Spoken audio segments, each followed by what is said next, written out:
Thomas Soto.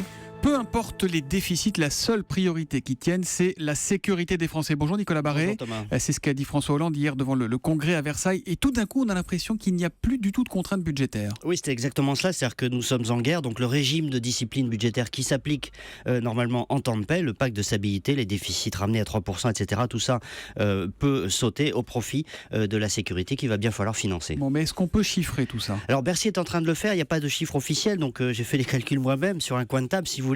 François Hollande annonce 5000 postes supplémentaires dans la police, 2500 dans la justice, 1000 aux douanes. Donc ça fait 8500 postes, auxquels s'ajoutent les 2500 annoncés par Manuel Valls au début de l'année, en janvier. Voilà. Donc on arrive à un total de à peu près 10 000 postes, ce qui représente environ un demi-milliard d'euros. Ce qui objectivement ne choquera personne si c'est le prix de la sécurité. Exactement, c'est légitime. On ne conteste pas la nécessité de renforcer nos moyens de défense. D'ailleurs, on a même trop raboté le budget des armées ces dernières années. Et heureusement, François Hollande a stoppé l'hémorragie. Il a eu raison.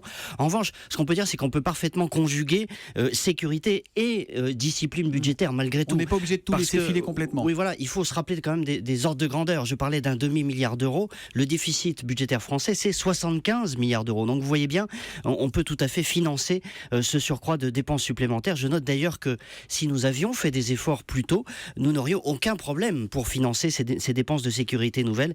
Et là, vous avez bien compris que ces efforts, on aurait pu les commencer bien avant la présidence de François Hollande. L'édito éco de Nicolas Barré, directeur de la rédaction des Échos, tous les matins à 8h10 sur Europe 1. À demain Nicolas. À demain.